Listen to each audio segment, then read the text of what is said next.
Do you constantly feel cold even when others around you are comfortable? Are your hands and feet always icy, no matter how many layers you wear? You might be surprised to learn that the root cause of your cold sensitivity could be hidden in an unexpected place: your pelvis. Cold sensitivity affects approximately 60 to 70% of adult women, and while it's often dismissed as simply being part of your constitution, research in physical therapy reveals a fascinating connection between pelvic stiffness and poor circulation. Your pelvis isn't just a structural foundation for your body. It's a critical junction where major blood vessels, lymphatic channels, and nerves pass through to reach your lower body. When the muscles surrounding your pelvis become tight and rigid, these vital pathways become compressed, leading to reduced blood flow and that persistent feeling of being cold. Think about your daily routine. If you spend hours sitting at a desk, hunched over a computer or smartphone, your pelvis is likely tilted backward in a posterior position. This posture causes the muscles in your lower back and buttocks to tense up, restricting pelvic mobility. On the flip side, if you have an excessive forward tilt or anterior pelvic position, your hip flexors and lower back muscles become overly tight, similarly narrowing the pathways for blood vessels. Either way, poor posture creates a chain reaction muscle. Tension leads to pelvic rigidity, which leads to vascular compression, which ultimately results in cold extremities. The science behind this is compelling. Studies in physical therapy have demonstrated that individuals with limited sacroiliac joint mobility show significantly lower skin temperature in their lower extremities. Conversely, after performing stretches targeting the muscles around the pelvis, researchers observed measurable increases in peripheral skin temperature and improved blood flow to the feet and hands. This isn't just correlation, it's a direct cause and effect relationship between pelvic flexibility and body temperature regulation. But there's more to this story. Your autonomic nervous system, which controls involuntary functions like blood vessel constriction and dilation, is intimately connected to your pelvic region. The sympathetic nerve ganglia, which trigger blood vessel constriction to conserve heat, are concentrated near your lumbar spine and sacrum. When pelvic muscles are chronically tight, they can overstimulate these sympathetic nerves, causing your peripheral blood vessels to remain constricted even when they shouldn't be.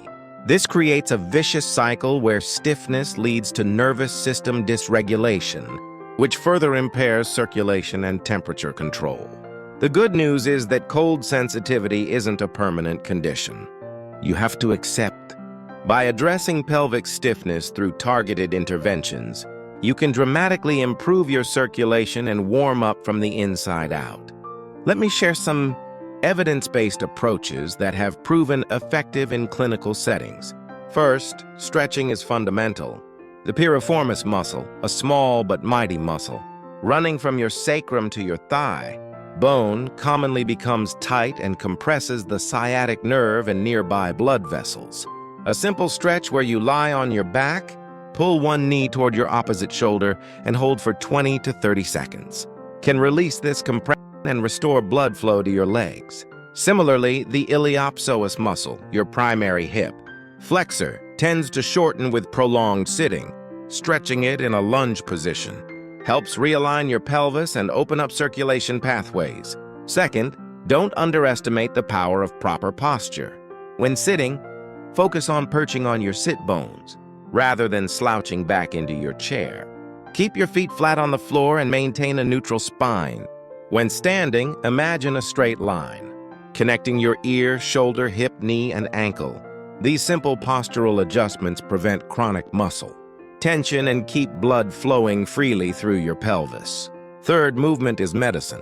Walking is particularly beneficial because it naturally mobilizes your pelvis in all directions, while activating the muscle pump action in your legs. This pump mechanism is crucial for venous return, the process of pushing blood back up to your heart against gravity.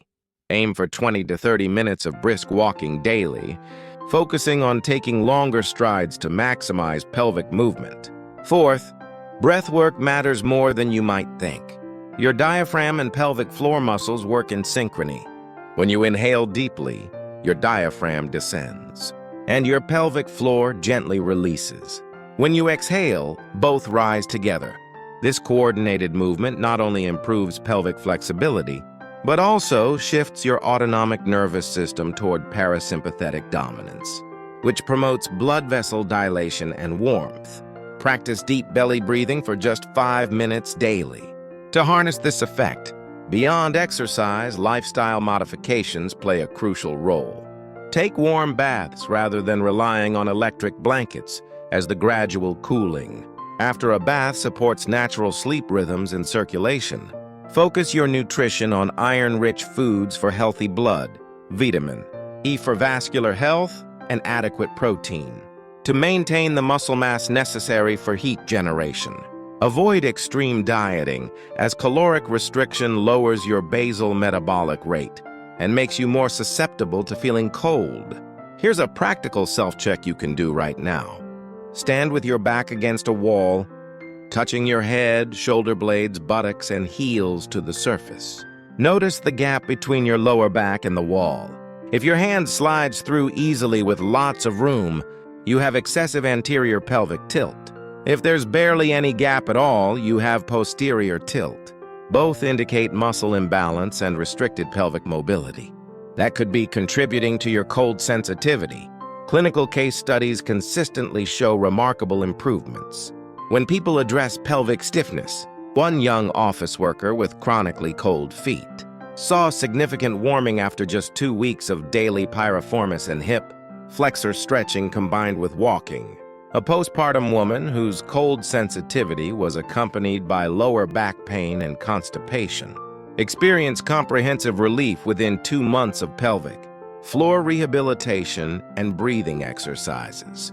Even elderly individuals with long-standing circulation problems have shown measurable increases in lower extremity temperature after 3 months of flexibility and strength training focused on the pelvis and legs.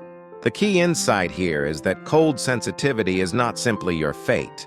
It's a modifiable condition. Rooted in biomechanical and physiological factors you can influence. By maintaining pelvic flexibility through regular stretching, optimizing your posture, staying active, managing stress, and supporting your body with proper nutrition and sleep, you create an internal environment where circulation thrives and warmth becomes your natural state. Think of your pelvis as the central hub of your body's heating system. When that hub is flexible and mobile, blood flows freely. Your autonomic nervous system functions properly, and warmth radiates throughout your entire body. When it's stiff and restricted, the whole system suffers. The empowering message is that you have agency over this. Small, consistent actions like a 5-minute morning stretch routine, mindful posture during work hours, and a relaxing evening walk can cumulatively transform your relationship with cold sensitivity. So if you've been resigned to always being the coldest person in the room, it's time to reconsider. Your body has an incredible capacity to adapt and heal. When given the right inputs, start paying attention to your pelvis. Treat it with the care and mobility work it deserves, and watch as your circulation improves, and that persistent chill finally melts away. If you found this information helpful, please give this video a thumbs up and subscribe to our channel for more evidence-based health insights. Thank you for watching.